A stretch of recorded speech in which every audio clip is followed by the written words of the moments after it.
It's 7 p.m. and I'd like to call the January 25th, 2021 City Council meeting to order. Because of COVID restrictions, our meeting tonight will be held virtually via Zoom. Public comments for this meeting were accepted in advance by mail and email. These comments will be read into the public record shortly. If you'd like to submit a public comment for our next meeting, please visit our website at www.merriam.org and follow the directions listed there. As is customary, as a reminder to the City Council, please be conscientious of others trying to speak slowly and clearly, and state your name prior to speaking. If you need to confirm something that may have been difficult to hear, I will ask for clarification. I should say I will ask for clarification if I hear something or can't hear something. The format for the council consideration on items tonight will be staff presentation. Then I will open up the time for council questions. Please hold questions till the end of staff presentations.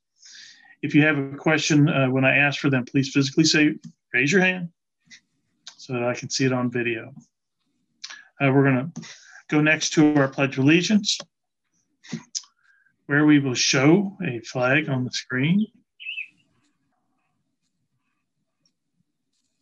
And I would ask everyone to please join me in saying the Pledge of Allegiance. I pledge allegiance to the flag of the United States of America and to the republic for which it stands, one nation, under God, indivisible, with liberty and justice for all. Thank you. Now we'll call the roll. Julie, would you please do so? Sism? Here. Councilmember DeBold? Here. Councilmember Hands? Here. Councilmember Caldwell? Here.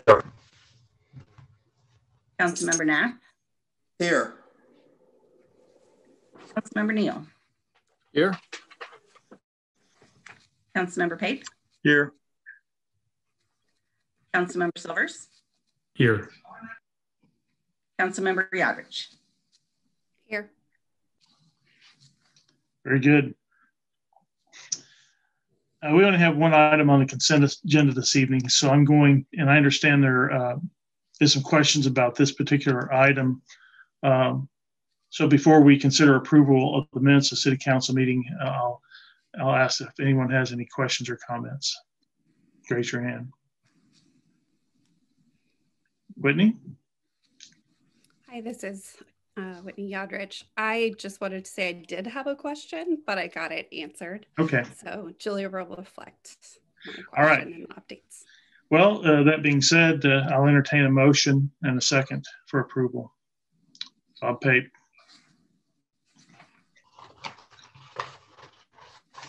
Your microphone. I apologize. I'll make a motion that we approve agenda item number 1. Whitney Yodrich, second. I second that. Okay. Motion's been made and seconded. Madam Clerk? Councilmember DeBold? Aye. Councilmember Hands? Aye. Councilmember Caldwell? Councilmember Knapp? Aye. Councilmember Neal? Aye. Councilmember Pape? Aye. Councilmember Silvers? Aye. Councilmember Yodrich? Aye. Motion passes 8-0. Very good. That's the last motion for this evening as I see scheduled. So move to the mayor's report. And number 1 item under mayor's report is legislative vote. Excuse me. Yes. In case, unless I missed it, were there any public items? Did anyone submit questions? Right. I don't have that. Hold on a second here. Thank you so much for that reminder. Good catch. Public comments. There you go. Before we forget about public comments, I'm going to ask our city clerk to let us know if there are any. If so, please read them. And thank you, Jason. I do have 2 public comments tonight in regard to the first reading of the ordinance. Mm-hmm. You want me to go ahead and read them now? Sure. All right. Our first public comment is from Todd Boyer, 6300 Mackey. It says, Dear Mayor and Council members, please consider these comments as a wholehearted endorsement of Chief McLaughlin's recommendation for a new pedestrian ordinance at our major intersections. In addition to his distracted driving analysis, there should be some consideration of the danger to the pedestrians themselves. Allowing pedestrians inside or near these intersections only increases the risk of one of them being injured or killed. The National Highway Traffic Safety Administration has reported a steady increase in pedestrian fatalities since 2008. Kansas saw a 33% increase in pedestrian fatalities from 2017 to 2018 alone. With more and more higher profile trucks and SUVs on the roadway, we are likely to see pedestrians as a larger percentage of traffic deaths for years to come. Many of these deaths are predictable and preventable. Staff has made pedestrian safety a priority from an infrastructure and engineering perspective. Now it is time to make it a priority from an enforcement perspective. Thanks for considering this and all the work you're doing to keep Merriam safe. Very good. I have one other comment from Billy Crone. I just need to switch to the email, and here we go.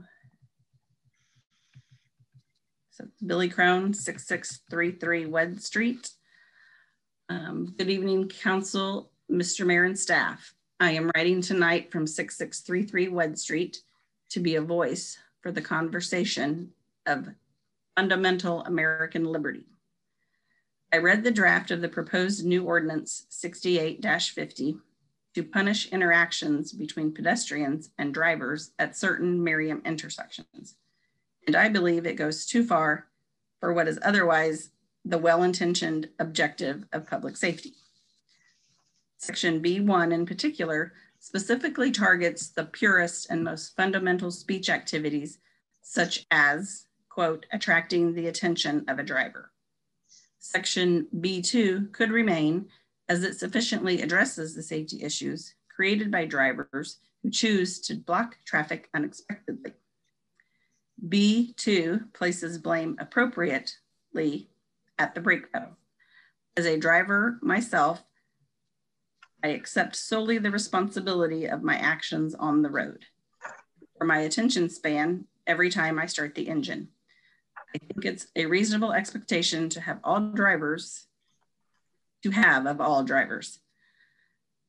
When I'm driving, I'm not particularly a fan of beggars and sign waivers. Who is? But they have the right to exist and the right to speak. I recoil at the idea of outlawing them for my convenience, and that's what B1 of this ordinance would do. Laws like this set a dangerous precedent that the state shall mandate the citizens when the opposite should be true. Before we consider an ordinance like this, I would want to know how many tickets have been paid by drivers who intentionally blocked traffic in the last 6 months. Demonstrate that holding drivers accountable for their conduct has not been successful before blaming victims. If we outlaw living human beings trying to attract driver attention, why wouldn't we also outlaw advertisements in all forms? Bumper stickers, trucks with flags in the back, conversations between passengers, and let's not forget political yard signs. All these things undeniably create some distraction, thus reduce safety on the road. I'd argue that a living human being should also have more liberty than an illuminated billboard. I urge you to decline this new ordinance as currently written, or at least remove the penalties from section B1.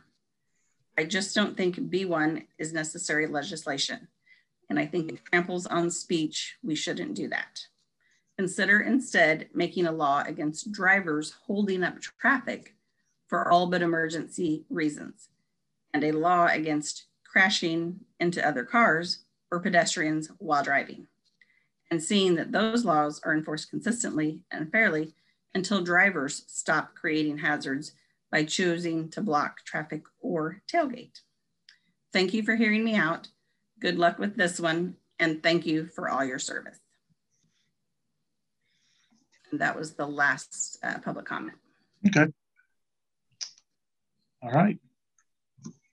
I'll move into Mayor's report. First item under Mayor's report is our legislative update. And I list Stuart Little as the participant, but I don't see Stuart here, so. I apologize, you get me tonight. So there's a lot of education activity happening this week, and Stuart had to be with the Shawnee Mission School Board tonight. So my name's Mallory, and I had the pleasure of meeting some of you just a little over a year ago. It feels like absolute ages ago since our lives have changed so much since then, but had a lot of fun hanging out with some of you at Local Government Day and going to dinner with some of you. It seems like everybody can hear me okay. I'm getting smiles and nods, so I'll take that as a good sign. This is my first time talking to you all, so I know Stuart probably does things his own way, and I want to be respectful of everyone's time tonight, so I'll try not to drone on too long, but I want to give you an idea for just what's happening with the session so far. It's week 3. It feels like about week 30. So it's fair to say that this is unlike any session that anybody, I think, has ever experienced. In many ways, you know, going over to the State House, it's the most quiet that building has probably ever been in a January. You know, we don't sit in hearings like normal and get to talk to legislators as normal. Most committee rooms have been, all of the chairs have been removed. And so your only option to watch committee is from your computer from your office. So it's just the policy and democratic process is quite different. Things are also moving so much faster than we're used to.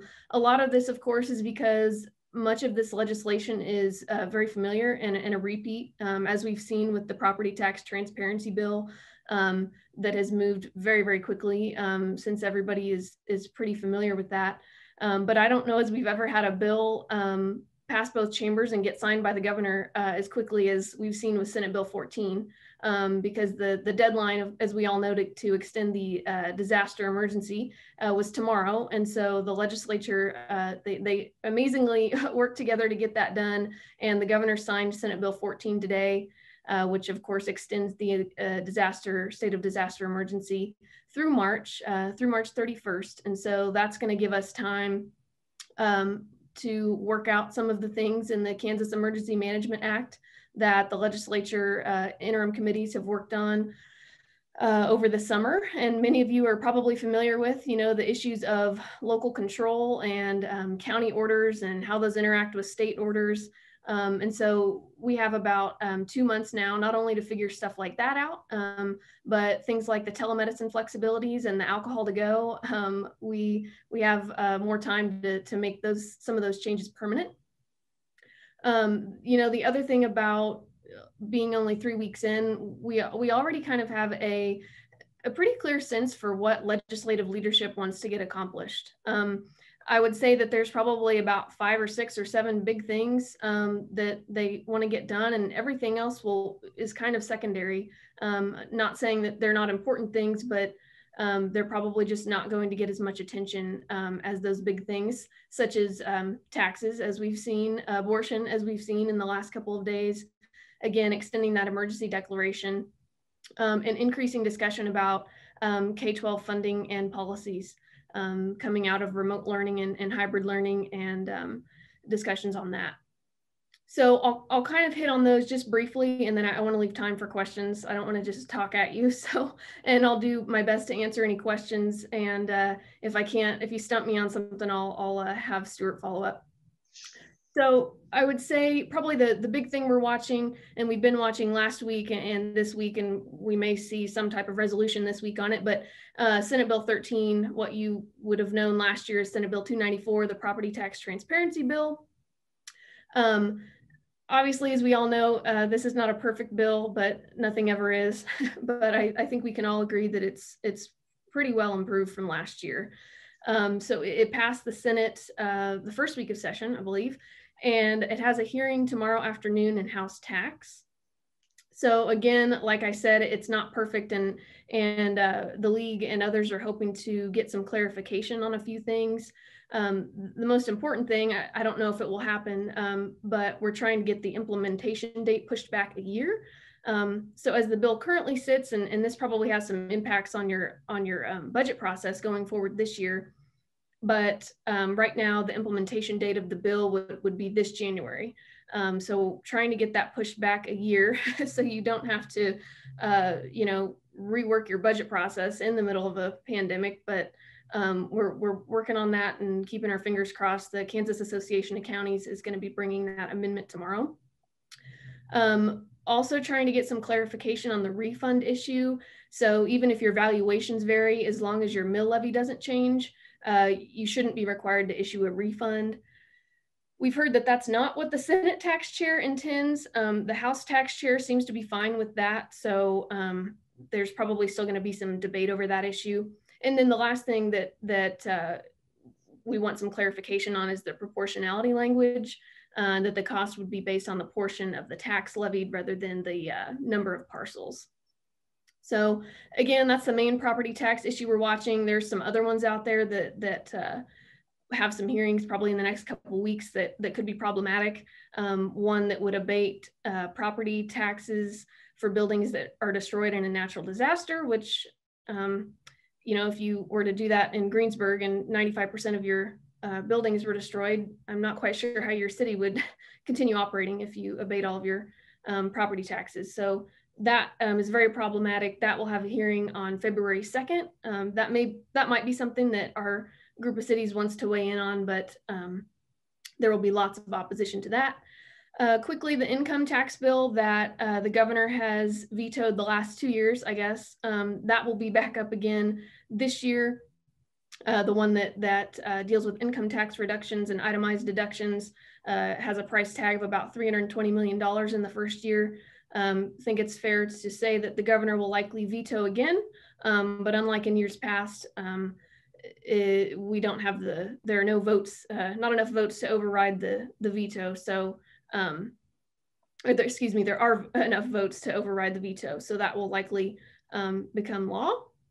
And lastly, on taxes, I'll just briefly mention sales tax. I know that this is something that local governments watch, is the marketplace facilitator bill and online sales and taxes on digital goods. Right, that this puts mom and pop and brick and mortar shops at a disadvantage. And so if we enact the marketplace facilitator and these taxes on online goods and digital goods, that brings the state about $85 million. So would have been nice to have that pre-COVID before everybody changed to buying everything online and getting Hulu memberships and whatnot. But if we can get that going forward, that will certainly help the state's revenue situation. I'll circle back just a little bit to Senate Bill 14. I think I covered that pretty good at the beginning. But I think that the conversations around amending the Emergency Management Act, again, will really be heavily focused on local authority and the role of counties primarily. There may be some discussion of the role of cities during states of emergency. But also, how do you enforce executive orders? I know that was another big issue and caused for a lot of confusion, as well as legislative oversight. As we all know, the State Finance Council is the one to oversee these orders, but there's a lot of legislators upset that there's not greater geographic representation on that committee. So we'll see if that changes. I won't talk too much about K-12 funding, but I know it's on your platform. So I want to discuss a little bit, especially as things even in just the last 24 to 48 hours have really picked up.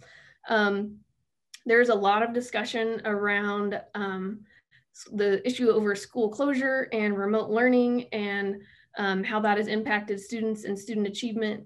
So there likely will be some legislation to respond to that. As we've seen in the last couple of years, the low-income student scholarship program, expanding that further, as well as the education savings account bills. We've seen these in the past where you can take your portion of the base state aid plus the weightings. So you're taking all of this public money and you can put it in a savings account, and you can spend that wherever you want, private schools, homeschools. So there are going to be some pretty significant discussions around policies that could really fundamentally change how we are funding our public schools. Lastly, I'll talk about probably the biggest thing happening this week. There are a few hearings on things that are affecting local government this week, but one that we've talked with you all about, and we're submitting some testimony on this coming week. There'll be 2 days of hearings, and the bill will probably be worked on Thursday, but the quote, Energy Choice Act, which I'm sure you all have probably read some news articles about, but this of course prohibits municipalities from imposing restrictions on a customer's use of energy based upon the source of energy. So we decided all to provide neutral testimony, acknowledging that there's always going to be preemption bills. You always get them every session, and we rarely, if ever, win. And you never win simply by using the argument of local control, however noble that is. But I think we also do a good job of acknowledging that there are some better alternative solutions to this policy moving in the opposite direction. And I think that a lot of people are just surprised at this legislation a little bit, and acknowledge that it's kind of premature and pretty vague as to what it does and doesn't do. So we'll be keeping an eye on that this week, and I'll kind of stop there. If anybody has any questions, I hope that that was helpful. And if I didn't talk about something that you feel is important, I'm happy to have a discussion about that. Any questions, anyone? I have a real quick question on this tax transparency law. Who's the supporters? What base is the supporter on that law? Do you know? This has been an effort by the Senate Tax Chair, Karen Tyson, and I'm trying to think who all. This really came out of Utah, apparently. I think that's where the truth in taxation, what they call truth in taxation, originated. And then I believe Tennessee was the next to adopt this type of legislation. Last year, I know she had, the Chairwoman Tyson had, I believe, the former Senate President of Utah come in to talk about this. And I think that's really where conversations stemmed from. So are there any organizations that have put their support behind it? Yes, I would have to go back and look at my notes specifically, but I'm pretty sure Kansas Chamber, I believe AFP, Kansas Policy Institute, those organizations. Okay, thank you. Any other questions? Okay, well, thank you so much for your time. Okay, thank you. Take care. Okay, next item is the 2020 year in review video. So Julie, take it away. Okay, we'll try this. I'm gonna share my screen here in a second.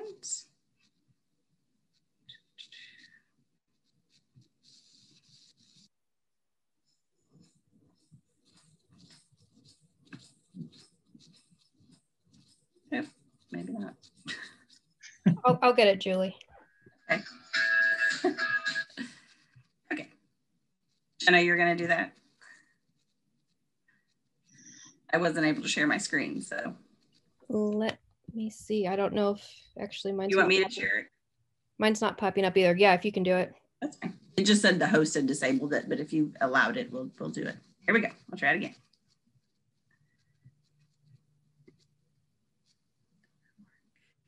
Let's see.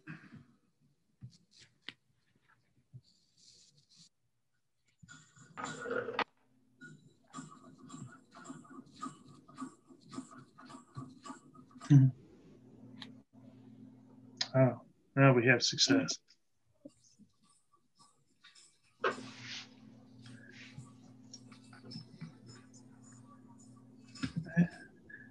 I'm not getting any sound.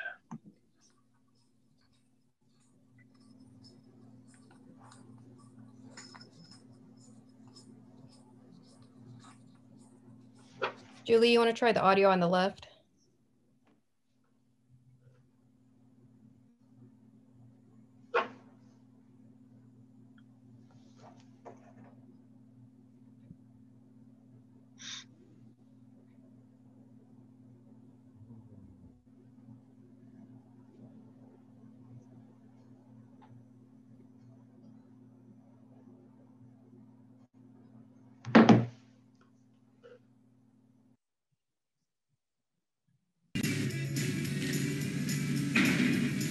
Go ahead and start it from the beginning if you don't mind.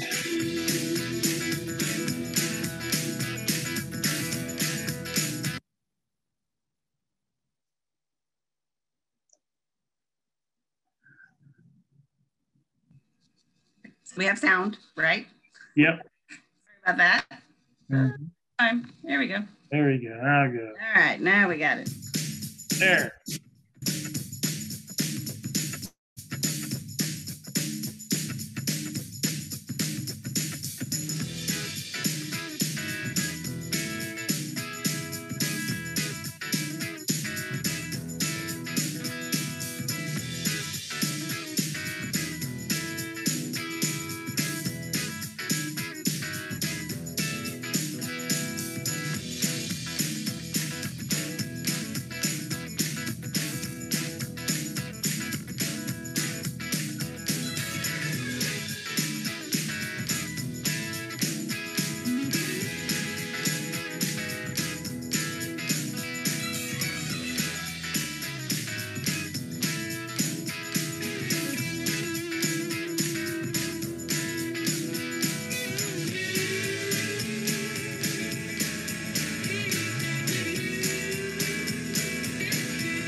Very good. Yeah. Much better with the sound. Technical issues. Yeah.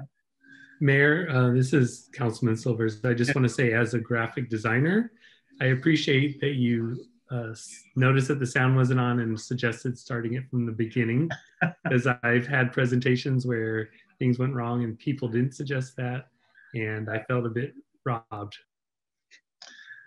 Well, it certainly was better with the sound, although, you know, the visual was excellent as well. We were all worked on it. Thanks. I know that was a large group, so they did a great job. Okay, that concludes the mayor's report portion. We'll move to council items. We have 3 items this evening. Item number 1 is consider approval of an ordinance amending Chapter 68 of the Merriam Municipal Code regarding prohibition of pedestrians upon medians and roadways at certain intersections. This is the first reading, so we will get the opportunity to hear about the ordinance, ask some questions, but we will not be voting on it this evening. Darren, if you're out there, please start us out by telling us a little bit about this item. Good evening, Council and Mayor. What you have before you is first reading of an ordinance regulating, prohibiting pedestrian standing, sitting, entering or staying upon certain medians and roadways in the city of Merriam. We have been using a program called DDAX, which is a data-driven approach to crime and traffic studies since about 2017.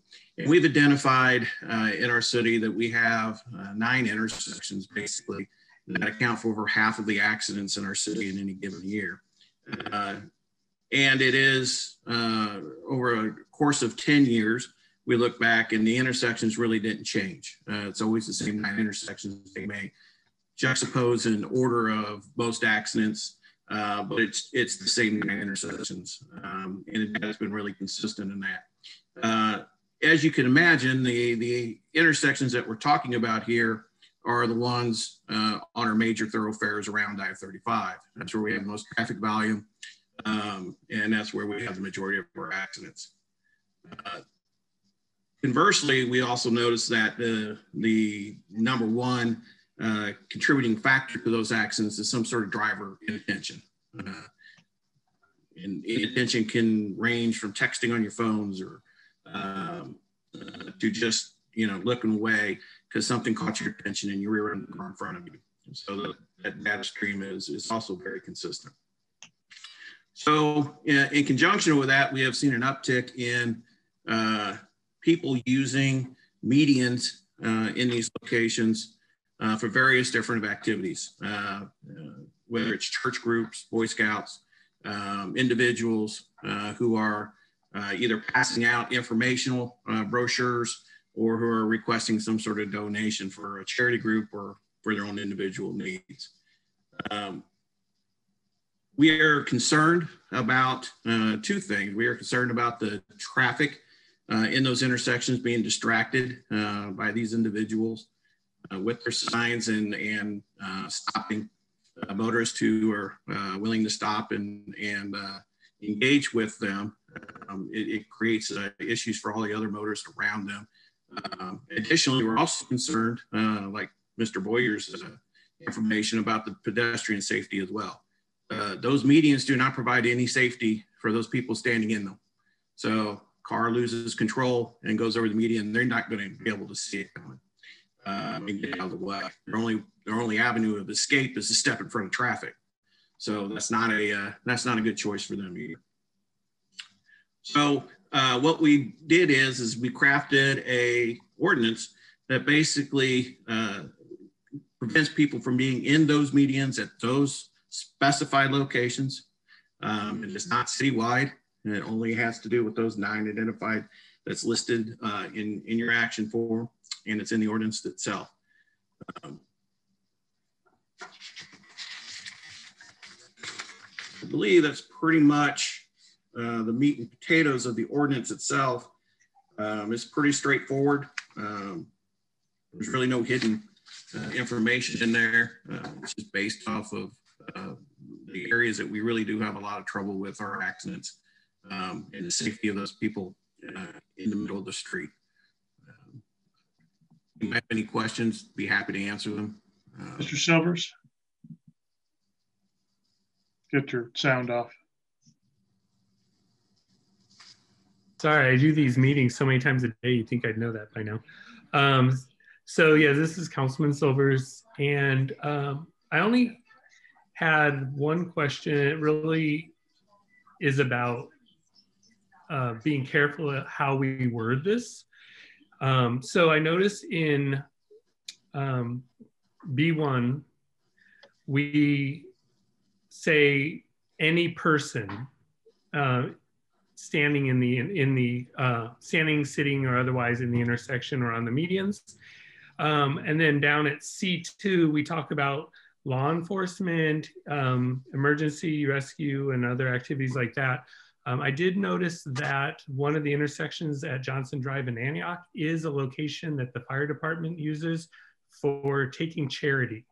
So if we pass this the way that it's written, I believe that it will prevent the fire department from using that intersection for to raise money for charity. So I think, like I said, we just have to be really careful how this is worded, because even though we do give permission for police and EMTs and groups like fire, we do talk about charities and any person. That's correct. It would prevent anybody from standing there for the purposes of collecting charity or whatever. And I'm okay with that, because whether they're firefighters or some church group or Boy Scout group or whoever that's there standing in those locations collecting funds, they're in danger. So in those particular locations, I am personally fine with that limitation. It shouldn't be this group here can do it because they're this group, but this group over here can't do it because it's unsafe. Well, if it's unsafe, it's unsafe. And it's my position that for the safety of the drivers and the pedestrians themselves conducting these activities, these are just not safe areas to do it. So yes, that prohibition will be in there for any group. And I fully agree, because though I do donate to the fire department when they do that, they don't stick to the sidewalks or median there in the middle of the street. And I'm always concerned searching for change and then trying to hand change. I am worried for their safety. So thank you. Brian, did you have a question? Brian Yes. Councilmember Naff, you have a sentence in here that says the process of enforcement would focus primarily on education. So would a first-time offender be giving a warning? Yes. Yes, okay, thank you. Mr. Neal? Yes, Councilmember Neal. I have a couple of questions and a suggestion, but I also want to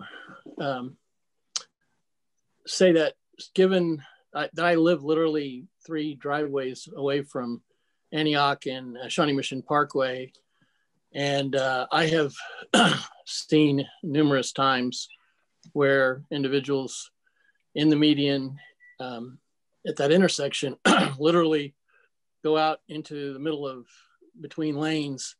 And one of the problems as a driver, we unfortunately get used to somewhat driving, by instinct. And so when you're in a traffic and the light turns green and the cars in the other lanes start moving forward, it's oftentimes you just sort of instinctively start moving forward.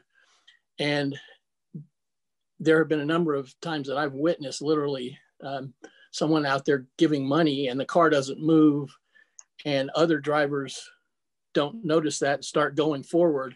And it just is dangerous. And also situations where a car is stopped for an extended period of time, the rest of the traffic is cleared, and oncoming traffic comes along that hasn't stopped in the first place and doesn't really notice that as the last car pulls around from the stop vehicle, that there's a stop vehicle. So I support the idea that this is dangerous, because I've seen it numerous times over the years.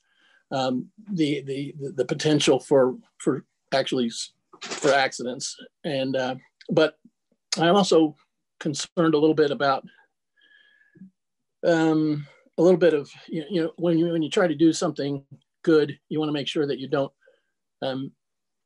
have some collateral effects that are beyond what you intended. And so specifically in this ordinance, I think we should define what constitutes the intersection better, how, like some distance from it or something like that. I don't see anything like that in here. And then the second thing is in section B1, it says in the first, it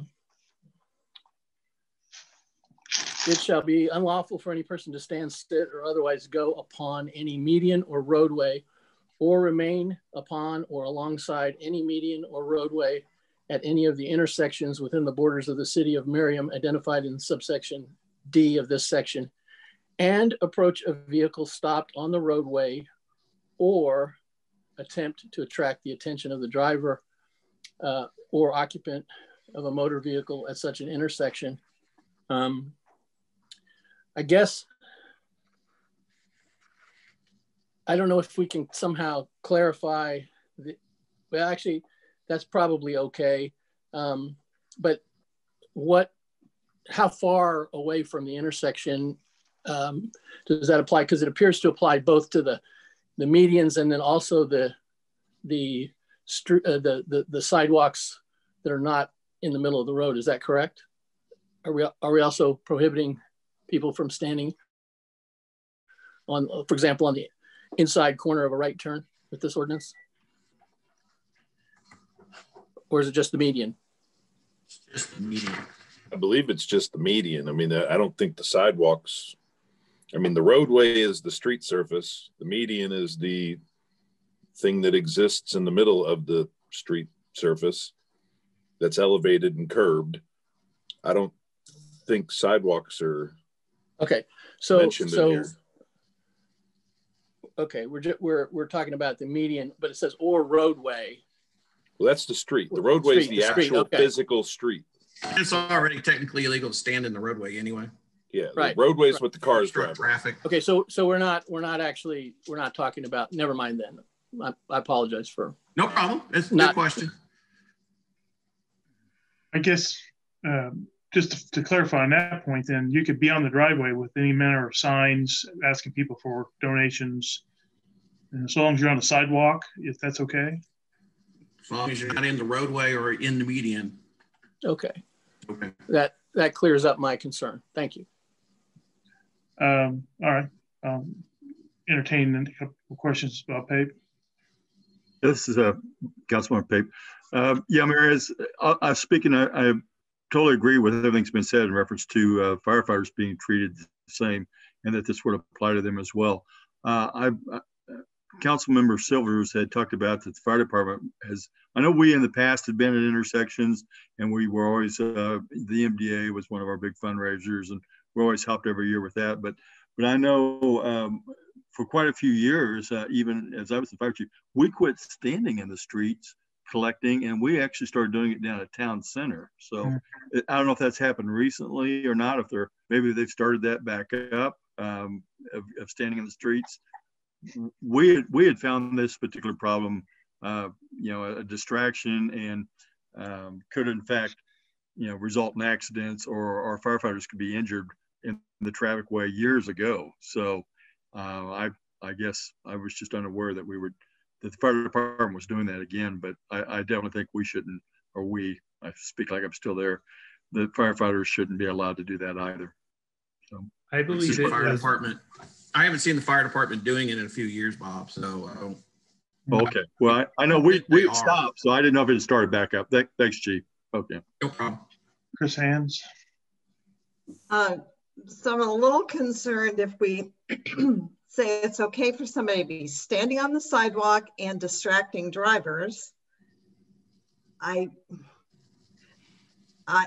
Because I can't give money to them unless I just throw it at them as I drive by.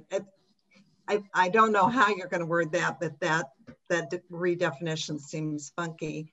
And then I'm real concerned about 67th Street, the west side of I-35, I get, but the east side of I-35, there are how many intersections there? And where can people stand? And just then my last comment is the 75th Street, I-35 exits. I know some of them are not Merriam's, but those have worried me so much for years, because people actually do come out and are in the intersection, are in the exit, the I-35 exit. And I've spoken to previous chiefs about that, because it just is so worrisome that somebody's going to get hit. I can't believe no one has. So 67th Street is the real question here. So it's 67th and I-35. So it would be that stretch of median that separates the traffic, the turn signal or turn lanes for traffic, egressing and ingressing from I-35 to 67th Street. So it's just that section of medians right there. It is. Okay.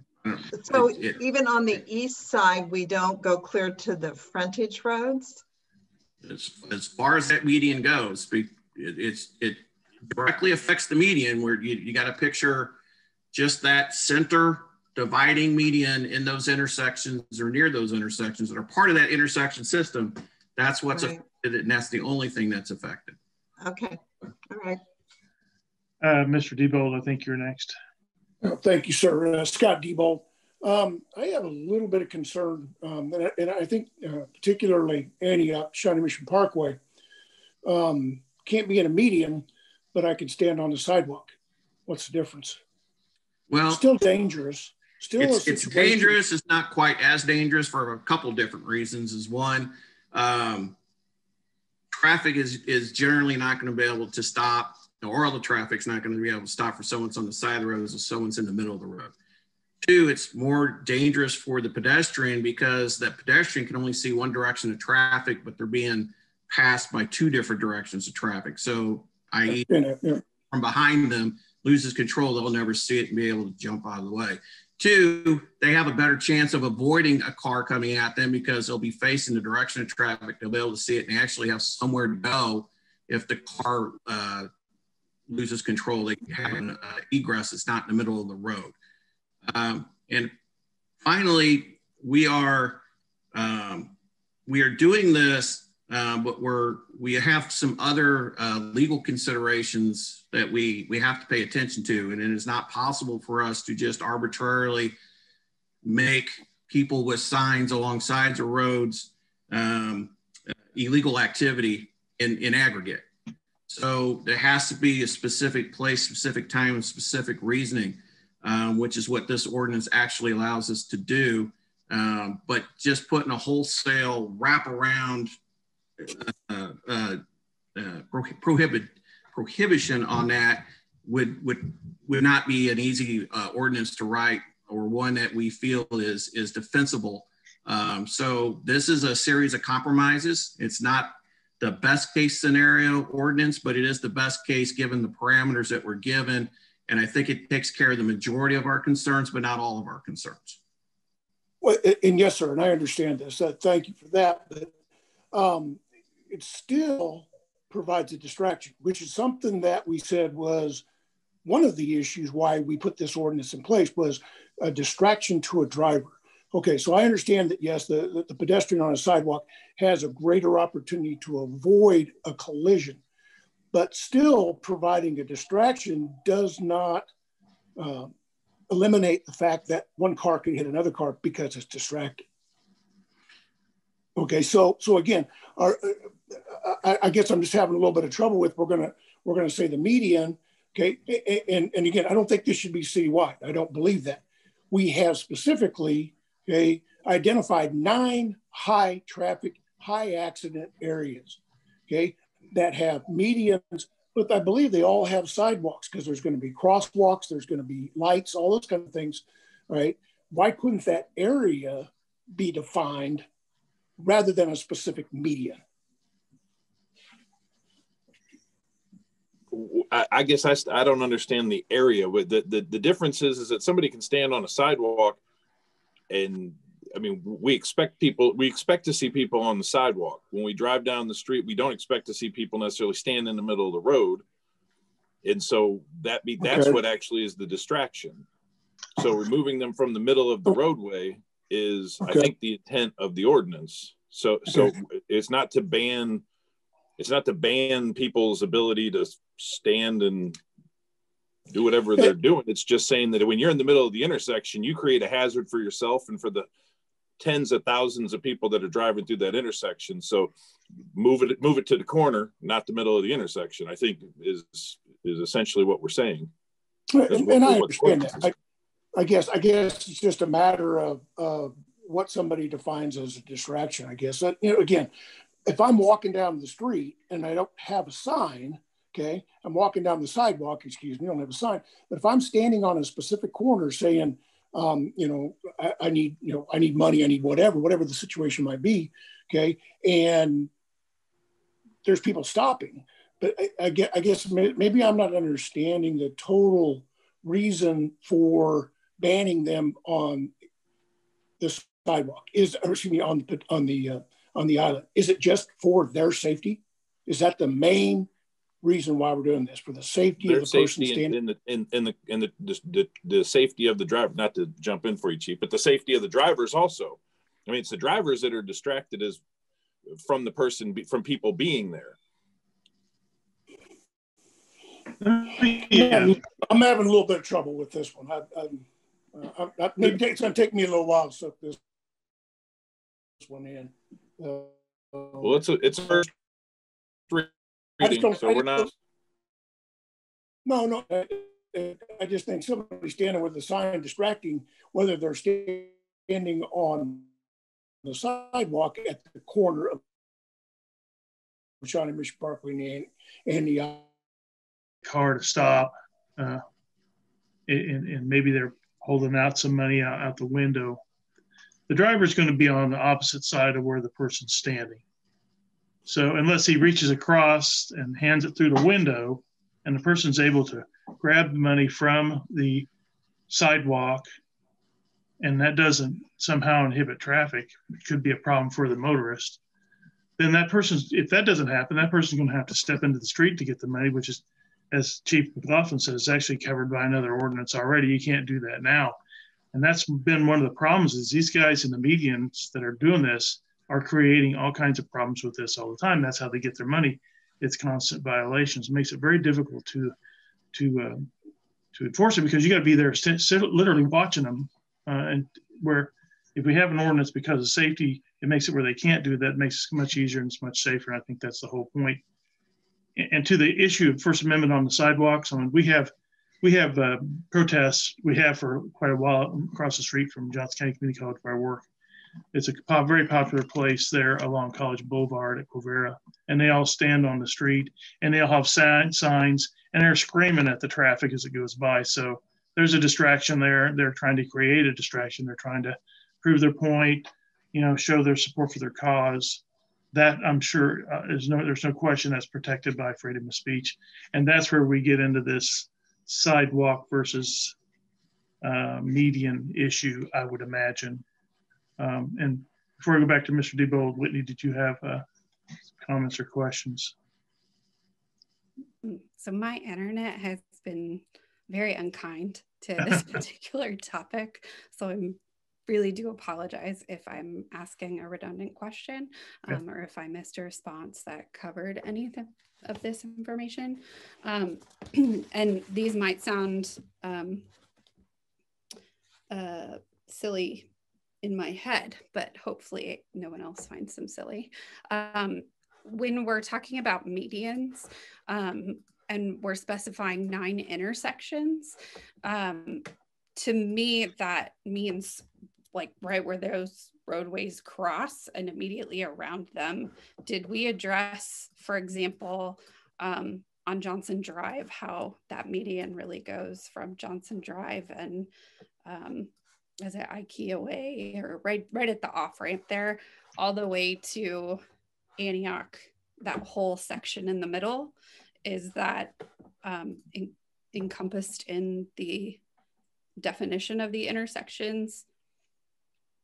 Yeah, you wouldn't be able to stand in any of that. It's a traffic control device for those intersections there because they're dividing turn lanes from, so realistically, if that in my opinion, and Ryan can probably lend his opinion of this, if that median starts at Johnson and Antioch and runs all the way to Slater, then that entire section of median would be part of the intersection because it is traffic control device for all that traffic around in that intersection.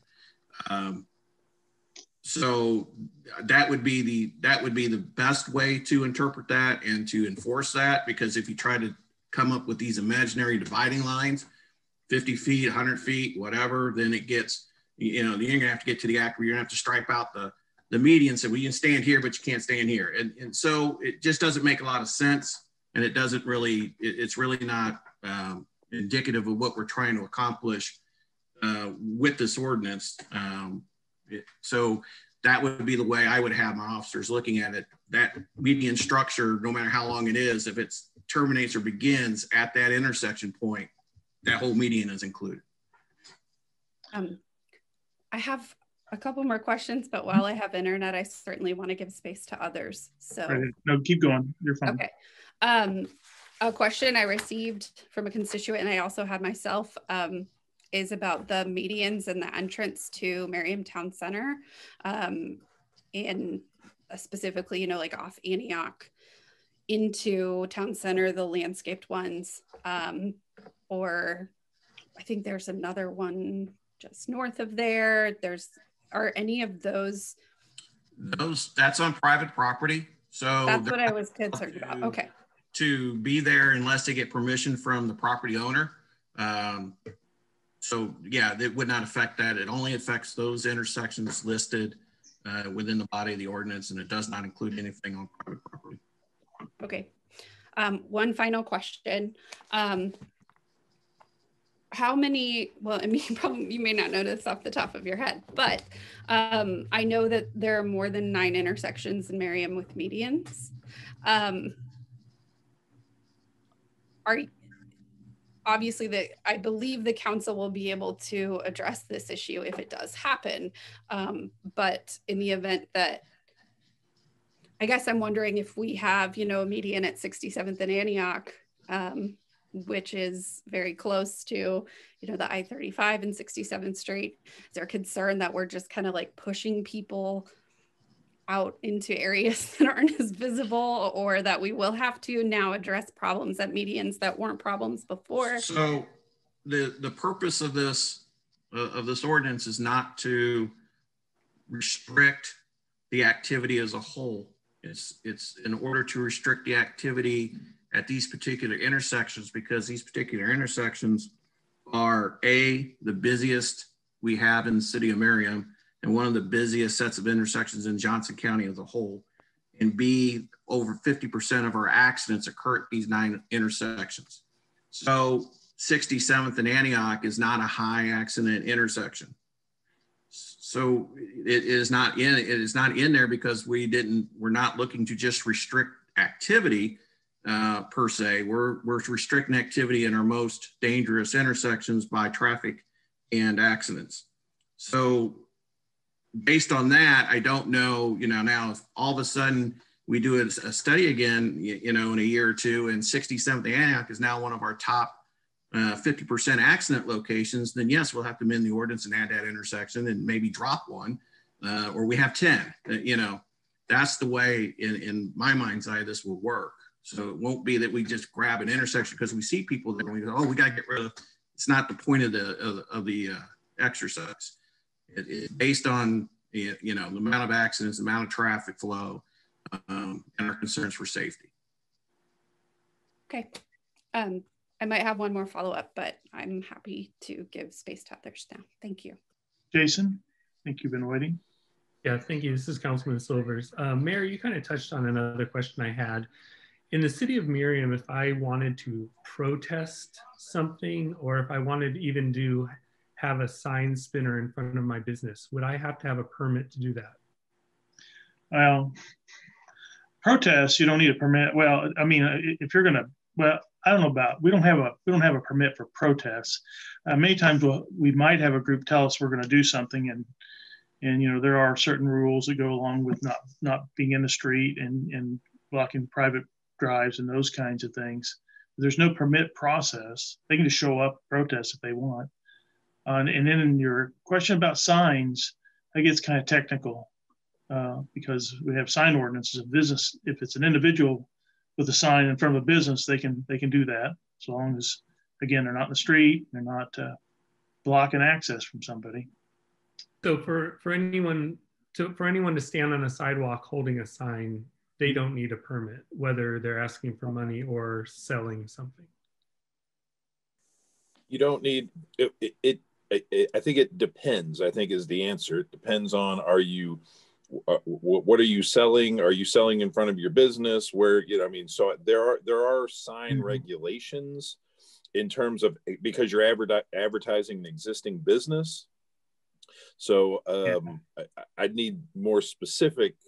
I mean, you know, I'd have to dig, you know, I don't know if Brian's on the call. Brian could probably answer a little bit better than I could, but again, that's not really the intent of what we're here to talk about tonight. We can talk about that all we want. We can talk about signs and protests, but this is really about pedestrian safety is what we're trying to address here.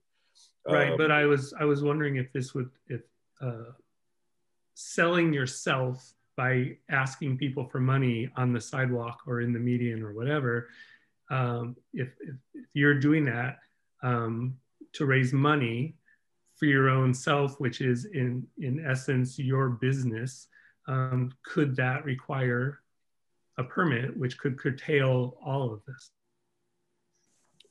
That's an interesting question. I mean, I don't. Yeah, that's short answer is no. There might be some constitutional issues with requiring. Yeah, and that's, I would say Mr. Dink has already hit on all the issues that relates to that. My short answer of no. Panhandling is recognized as protected First Amendment speech. I have learned something today. Thank you. And we're not banning that. We are simply just saying people can't stand in our medians. Yeah, and in fact, I mean, it's obvious you can't panhandle on I-35. Never been able to. You hold a sign up in the middle of the interstate, the highway patrol will come and remove you. So why do they do that? For the same reason we're doing it. It's not safe to be out there, and that's all we're saying. We're not telling you not to not do it. You just can't do it here. You need to do it somewhere else. Mr. Pape. Yeah, this is Councilman Pape. Yeah, I think in reference to what Councilman DeBoll was talking about and the whole sidewalk issue thing of controlling that or not controlling that. I mean, I can see where you know, in First Amendment rights that people should be allowed to hold up signs and do whatever. I too, though, have a question or concern about, well, stepping out into the street to collect money. That goes beyond just me expressing my desire to protest or to even ask for money or whatever. But and as I think Chief McLaughlin talked about, I mean, we're not supposed to be in the street to do those kind of things. So, I don't. Right. And right now we do run them off when we either see them or get a reports of them actually being in the roadway. Now, most of the time now they know that, so they don't step off of that median because they know they get caught stepping off the median, they're going away because we're going to tell them, hey, you got to go now. You violated the law. You can't step in front of traffic. You can't block the roadway, and it's time to leave, which is what we're going to continue to do if they decide that they're going to use the sides of the roads. But if they have to step out in traffic to collect or hand out their brochure or whatever they're doing, and we find out about it, we're going to run them off. So that's not going to change any. I would add that it might change because if the ordinance is passed, they're not going to be able to be in the areas where we're talking about, unless it's off a sidewalk, and that's a big thing. But the other reason why this has become an issue is because 10 years ago this wasn't an issue. I don't know when this all started up. I'm going to say in the last 4 to 5 years for sure, but we've seen a steady increase of people, and more importantly, I think the chief and our city administrator can tell you we've received numerous complaints by motorists that this is a danger and very unpopular to these people. They don't like seeing this, and they call the police department. They want them to do something about it, and we're back to there's little that we can do, even though we know it's dangerous. And I think that's kind of why it's become an issue. It's not something we were looking for. It went looking for us. And by the way, we're not the only city that's having this problem. If you drive around it, I thought I was at a mayor's meeting here a couple months ago, and the mayor of Leawood asked if anybody else was having this problem. And apparently it just finally reached Leawood, and we had to tell them, we've been dealing with it for quite a while. So again, first reading, we got time to ask more questions. Scott, I think you had your hand up for a little bit. Yes, sir. Again, I want to clarify, first of all, okay, I am not against the First Amendment, okay? So let's get that out there right off the bat, okay? Mm-hmm. All right. my concern, I guess my confusion was the overall safety, okay, which is, and first of all, I would hope that Chief McLaughlin knows that you don't have a bigger supporter than me, okay, and needed our police department. So the safety is very important, and I think that's part of my concern, okay? The other concern was enforcement, and you answered some of that when you made the comment about, you know, if you get reports or you see them stepping into the street. To me, that answered some questions for me. So again, I am not against the First Amendment, okay? All right, thank you. I would like to say I am not against the First Amendment. I'm not against First Amendment. Yeah. Whitney, Raise your hand if you're not against the First Amendment, please. are you against the First Amendment, Whitney? I'm going to ask you such. No. Okay. I am 100% for it. Would it be okay if we each made our own sign and went out and stood? Yeah. We are not against the First Amendment. Yeah. I was raising my hand because I have a question. I do. Okay, so this is going to be difficult to say because it's coming up from the top of my head and from my heart. So I also see what we're discussing as a moral and ethical dilemma, not just a public safety thing, because I have to have hope that we, and I'm not accusing anyone of this, correct? But I do want to address perception. I don't want us to have an ordinance that prevents panhandling in medians at these 9 intersections, and not take into account that it is, in my opinion, panhandling can be a symptom of a larger problem, not a problem itself. And so I want to be very careful going forward in the way that we have our discussions and the way that we reference people who do panhandle or ask for money in the medians. And I want to make sure we we hold space and are aware the way that we refer to people who are asking for money, and avoid specific phrases and different ways to describe people who are panhandling in the intersections.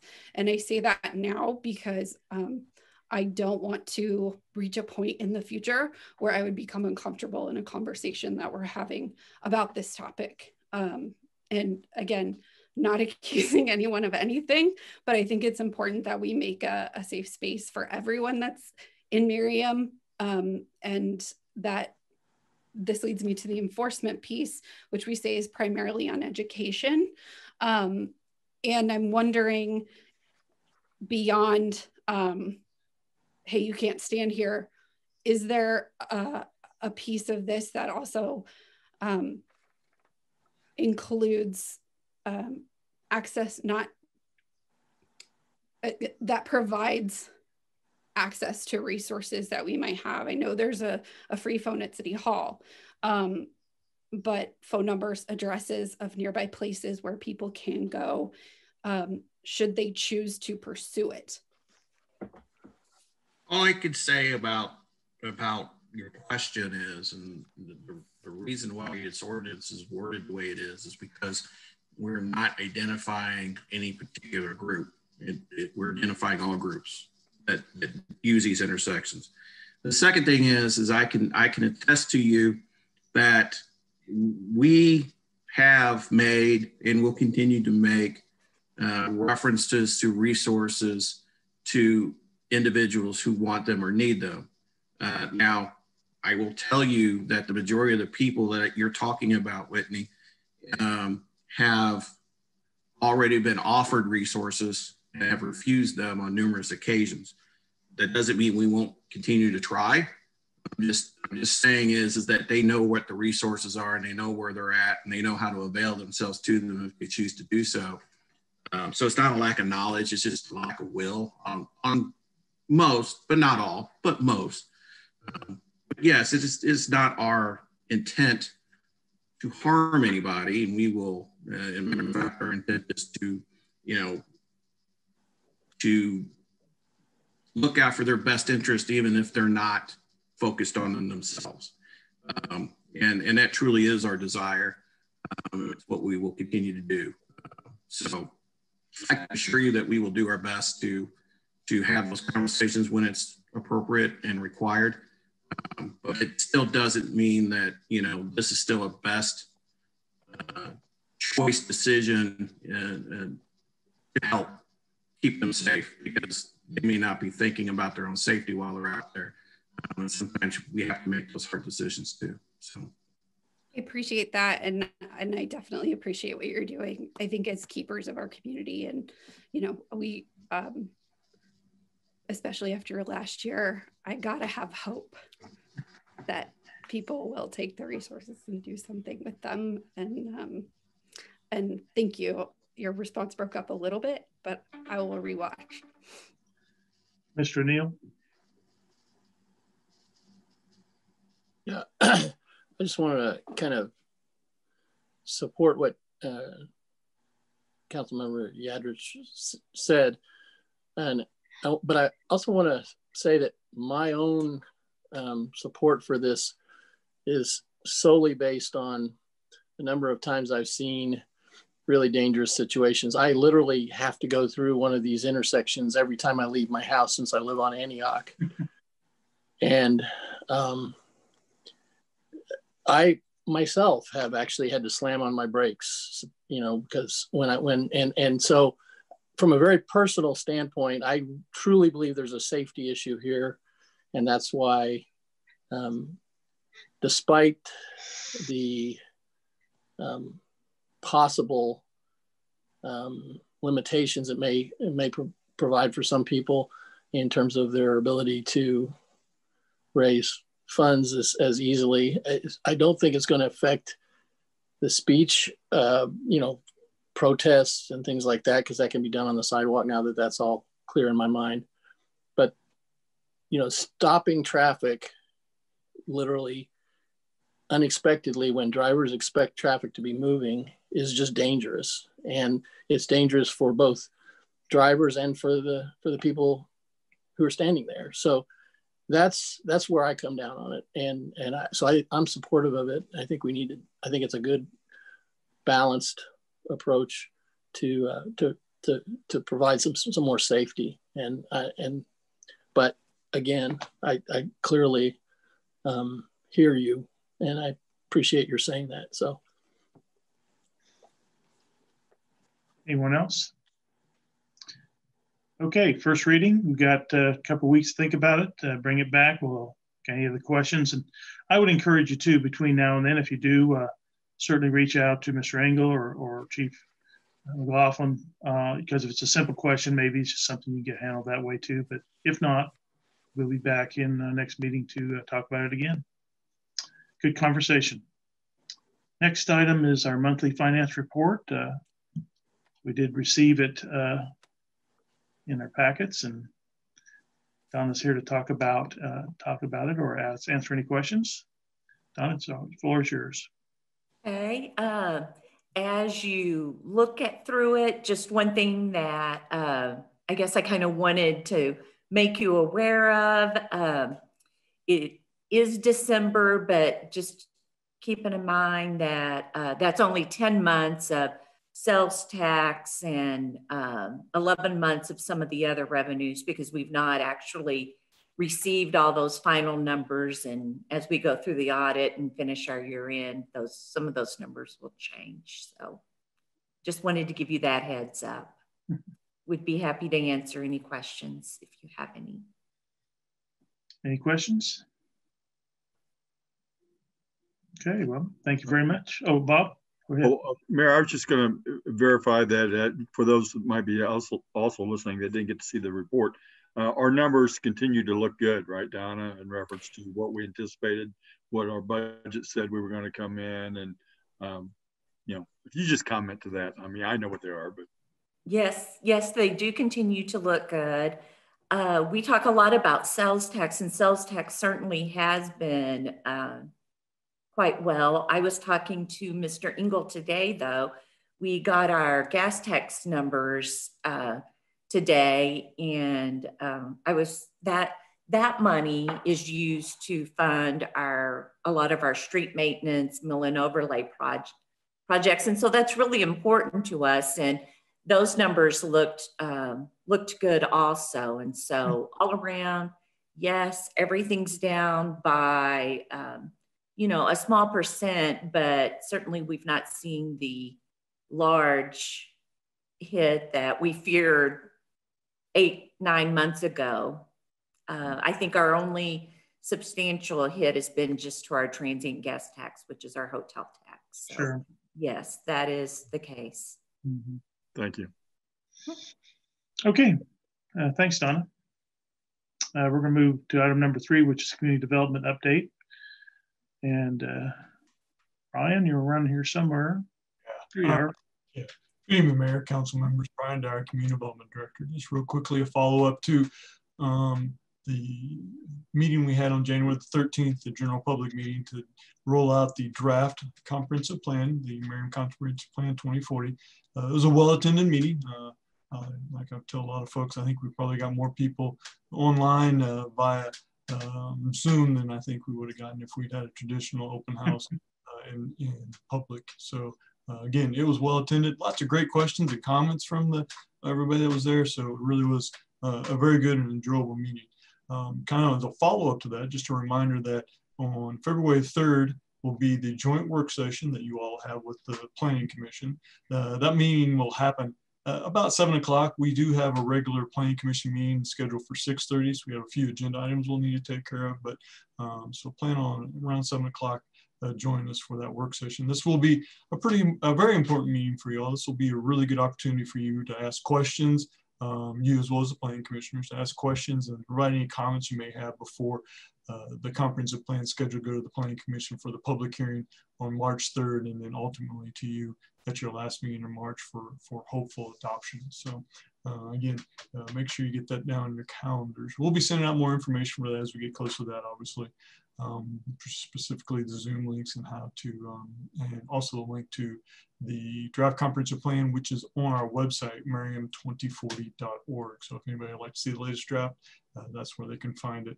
A little bit of update on our grant programs, residential grant and sustainability grant, residential exterior improvement grant, sustainability grants. We began taking applications for those the first part of January. Had a great response on those. We had 26 applications on the residential exterior improvement grant, plus the additional 3 grants that we had from last year that we pushed over to this year because those folks have been having troubles getting their projects fixed due to COVID-related delays.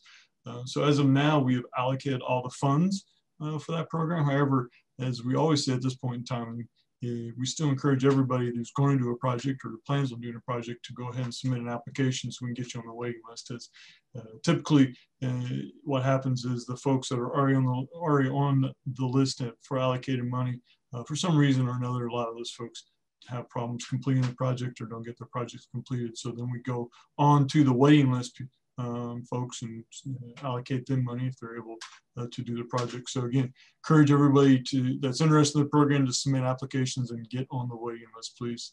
The sustainability grant, we also had an excellent outturn on that program as well. We had 13 applications for that, and all the money is also allocated for that program. However, as I said, for the residential exterior grant, please, if anybody has interest in doing a project for sustainability, residential sustainability, please submit an application so we can get you on the waiting list. And so if somebody that's already had money allocated can't complete their project, we'll move on down to people on the waiting list. Obviously, our main goal is to get all the money in these programs spent and out to our residents. The last thing I have is a follow-up on the Mid-America Regional Council's Planning Sustainable Places grants. If you recall, the City of Merriam were involved with 2 grants for this year. One of them is a joint project with Unified Government and Overland Park that is on Merriam Drive, essentially from Merriam boundaries all the way up to Southwest Boulevard. We are doing interviews of potential consultants next week on that. So that project grant is moving forward. And then we also have our own downtown Merriam grant with Mid-American Regional Council. That grant is a little bit behind the other grant just because they stagger. They have a number of sustainable places grants. So they stagger when they put those grants out for bid. So that grant is just a little bit behind the one we got with Overland Park and Unified Government. And that's what I have for this evening. I'd be happy to answer any questions that folks may have. Mr. Pate. Yeah, I was curious about our downtown grants for our businesses. Have we had any people apply for that yet? That grant will not be open up till mid-March. Mid-March, okay. Yeah, in order to be able, Mr. Easily, not to be overwhelmed with all the applications, we've kind of staggered those a little bit. So that one will be open up here in about a month and a half. A month. Thank you. Okay. I had a question on the sustainability grants that you talked about earlier. What are the character of some of these projects? Just out of curiosity. The majority of the projects are windows and then HVAC, and then we do have, heating, ventilation, and cooling. I apologize for throwing out that acronym, but yeah, so that's the majority of them. And we do have one solar panel project. Okay. All right, no other questions. I appreciate your time this evening. Welcome, Aaron. Thank you. Carry on the good work. All right, that leaves us to staff items. Mr. Engel, any staff items this evening? Only item I have, Mayor, is staff will be soliciting goal and objective updates in the next week or so. As a reminder, the goals and objective document helps provide staff some budgetary direction as we start to assemble our departmental budgets here in early spring. So we will be sending that out with updates to last year's adopted goals and objectives, and we'll be looking for any updates or any guidance from council in the next couple of weeks. And then those will come back to council for formal approval, probably late February. Okay. That's it. Be happy to answer any questions. Okay. Okay. I don't see any questions. Any news business this evening to be discussed? Hearing none, then I guess I'll entertain a motion and a second for adjournment. Mr. Pate. I'll make a motion, Mayor, for adjournment. We have a motion, and Scott? I think I was reading his lips that he was wanting to make a second, but he's probably should. I'll second it. Sorry about that. You think that Jason made the comment, I do this every day. You'd think I'd be used to it by now. This is Scott Diebold, and I will second that. Julie, take over. All in favor? Aye. Aye. Okay. All right, we'll see you in a couple weeks. Bye. Bye-bye.